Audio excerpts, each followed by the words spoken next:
নিজে ইনভলভ এই কেসের মধ্যে। মেয়ে কোথায় আছে সে জানে, ওসি জানে, চেয়ারম্যান জানে, চেয়ারম্যান বিএনপি করে।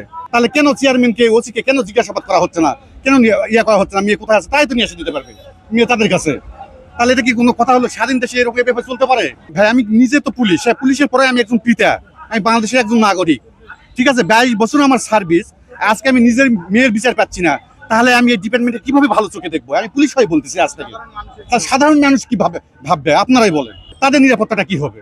তাই আমি সর্বশেষে সব জনগণের প্রতি এবং মাননীয় প্রধানমন্ত্রী এবং স্বরাষ্ট্রমন্ত্রীর কাছে আমি হস্তক্ষেপ কামনা করতেছি, আমার মেয়েকে যেন দ্রুত আমার কলিজা টুকরাকে যেন আমার বুকে ফেরত দেয়। এটা আমার সর্বশেষ আমার চাওয়া। এটা ক্লিয়ার যে মেয়ে তাদের কাছে আছে, দিচ্ছে না কারণ কেউ যে মুক্তিপণ, এটা তো মুক্তিপণ চাচ্ছে চেয়ারম্যান। আসামিরা 20 লক্ষ টাকা চাইছিল আমার কাছে, মুক্তিপণ চাইছে, আমি দিতে অস্বীকার করেছি, তখন মেয়ের লাশও খুঁজে পাবো না। এই বিষয়ে আবার মামলা হয়েছে, এই বিষয়ে একের উপর আবার জয়পুরহাটে কোর্টে আবার আমার মামলা হয়েছে, এই বিষয়ে গুমার হত্যার মামলা হয়েছে।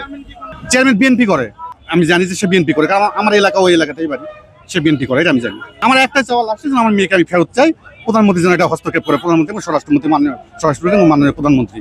আমার নাম মোহাম্মদ রানা মাসুদ, আমি বাংলাদেশের একজন পুলিশ সদস্য, বগুড়া জেলার আদমদিঘি থানায় কর্মরত আছি। তো আমার মেয়ে মিস তাসনিয়া রানা তামান্না গত 1 মে অপহরণ হয় আদমদিঘি থেকে।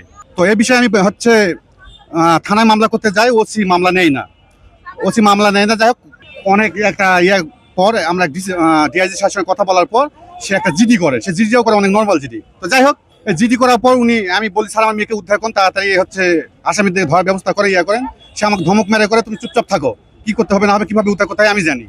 হ্যাঁ, তারপর 5B থানার ওসি আমাকে ডাকে যে মেয়ে উদ্ধার হয়েছে, এসে মেয়েকে নিয়ে যান।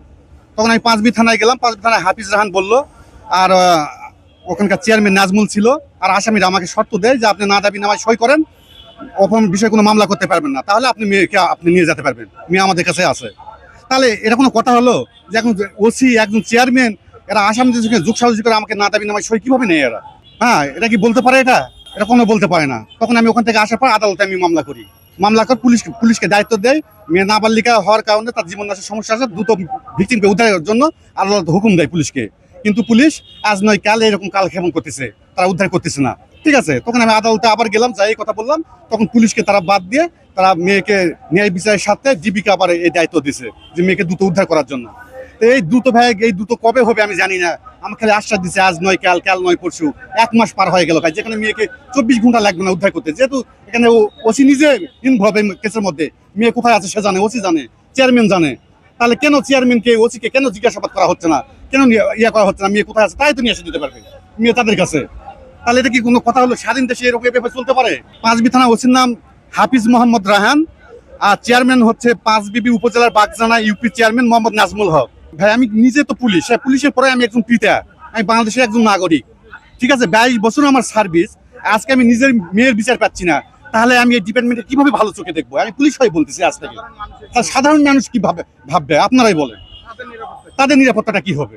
তাই আমি সর্বশেষে সব জনগণের প্রতি এবং মাননীয় প্রধানমন্ত্রী এবং স্বরাষ্ট্রমন্ত্রীর কাছে আমি হস্তক্ষেপ কামনা করতেছি, আমার মেয়েকে যেন দ্রুত আমার কলিজা টুকরাকে যেন আমার বুকে ফেরত দেয়। এটা আমার সর্বশেষ আমার চাওয়া।